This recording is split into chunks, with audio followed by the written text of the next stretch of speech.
Rimac Nevera Rimac C2 รถยนต์ไฟฟ้าที่มีความเร็วและแรงที่สุดในโลกพร้อมระบบทำนายอนาคต Go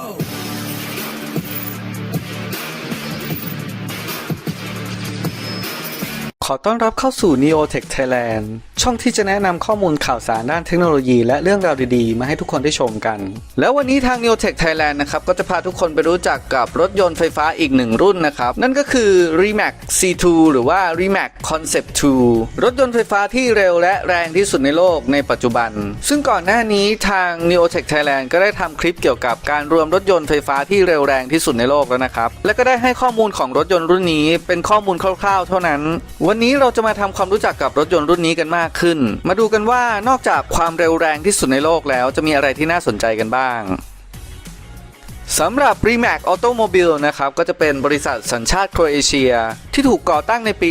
2009 โดยนายเมธ Rimac ในช่วงแรกทางบริษัทได้ออกแบบรถยนต์ไฟฟ้าคันแรกที่เร็วที่สุดในโลกในตอนนั้นนะครับชื่อว่า Rimac Concept 1 ในช่วงปี 2013 นะครับด้วยความที่บริษัทเนี่ยได้เงินซัพพอร์ตจากหลายนักลงทุนรวมถึงทาง Porsche ที่ถือหุ้นบริษัทอยู่ 10% ซึ่งถ้าในอนาคตนะครับทาง Porsche จะแยกตัวมาทำรถยนต์ไฟฟ้าก็น่าจะมีเทคโนโลยีที่ล้ำสมัยแน่นอนเพราะทาง Porsche นะครับได้ไล่ซื้อเทคโนโลยีเกี่ยวกับรถไฟฟ้าเอาไว้หมดส่วนค่ายอื่นที่ร่วมสนับสนุนนะครับก็จะมี Koenigsegg Aston Martin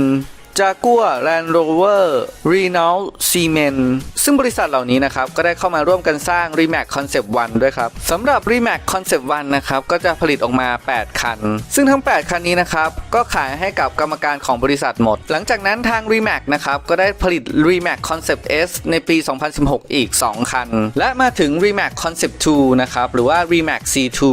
ซึ่งเป็นรุ่นที่ 3 ของ Rimac นะครับโดยผลิตออกมา 150 คันซึ่งรุ่นนี้นะครับยังขายใบจองไปหมดตั้งแต่3 อาทิตย์แรกที่เปิดตัวและรถคันแรกที่ส่งมอบนะครับก็ได้ส่งมอบให้ลูกค้าที่จองภายในปี 2019 และภายหลังนะครับทาง Rimac C2 เนี่ยก็ได้เปลี่ยนชื่อใหม่เป็น Rimac Nevera ดีไซน์ภายนอกนะครับก็จะเป็นไปตามหลัก Aerodynamic มีการออกแบบช่องลมด้านหน้าเพื่อให้ด้านหน้าของตัวรถต้านลมน้อยลงมีการไหลของอากาศที่ดีขึ้นออกแบบ Diffuser Splitter บานพับใต้ท้องรถที่สามารถปรับได้ด้วยไฟฟ้าทำให้ Rimac Nevera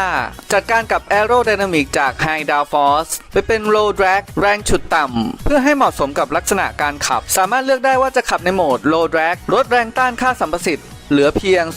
0.3 หรือจะใช้โหมด High Downforce ที่เน้นเพิ่มแรงกดอีก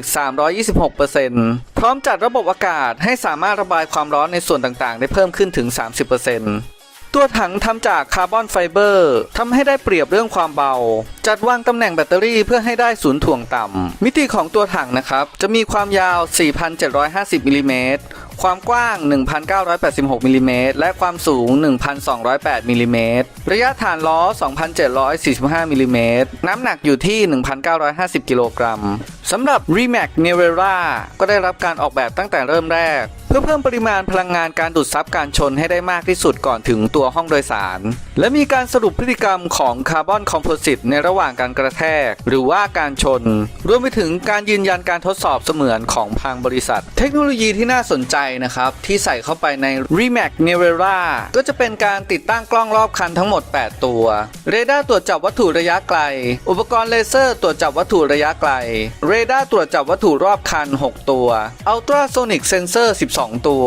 IMU Sensor และ GPS ซึ่งรวมๆแล้วนะครับในรถคันนี้เนี่ยมีอุปกรณ์เซ็นเซอร์หรือว่าอุปกรณ์ตรวจจับต่างๆรวมแล้วประมาณ 400 ตัวทั้งหมดนี้ฝังเข้าไปในตัวรถเพื่อรองรับระบบ Autopilot และยังมีระบบ ADAS หรือว่า Advanced Driver Assistance System ที่เป็นระบบประมวลผลขนาดเสี้ยววินาทีหรือสามารถประมวลผลได้ว่าอีก1เสี้ยววินาทีข้างหน้าจะเกิดอะไรขึ้นอย่างเช่นในคลิปนี้นะครับจะเห็นได้ว่า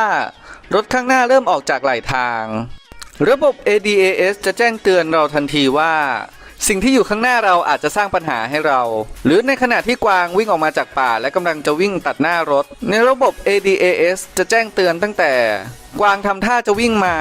หรือแม้กระทั่งเรากำลังขับรถผ่านแยกไฟแดงแต่มีรถวิ่งผ่าไฟแดงมาระบบ ADAS จะแจ้งเตือนเราทันทีซึ่งในระบบนี้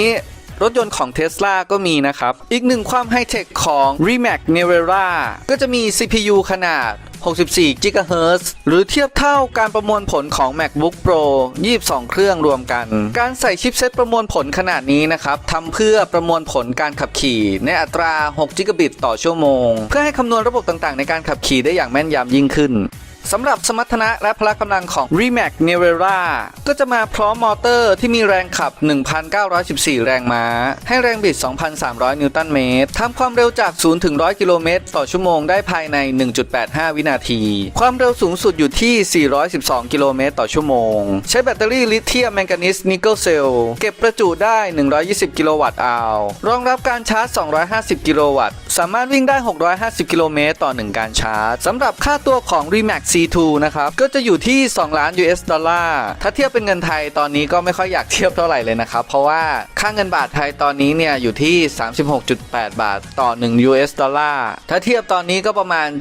73.6 ล้านบาทนะครับเพื่อนๆมีความคิดเห็นไงก็สามารถคอมเมนต์แลกเปลี่ยนความคิดเห็นกันได้เลยนะครับถ้าเพื่อนๆชอบคลิปนี้ยังไงก็ฝากกดไลค์กดแชร์กด Subscribe เป็นกำลังใจให้กันด้วยนะส่วนคลิปต่อไปเนี่ยจะเป็นเรื่องราวอะไรนั้นก็ฝากติดตามกันด้วยนะครับแล้วเจอกัน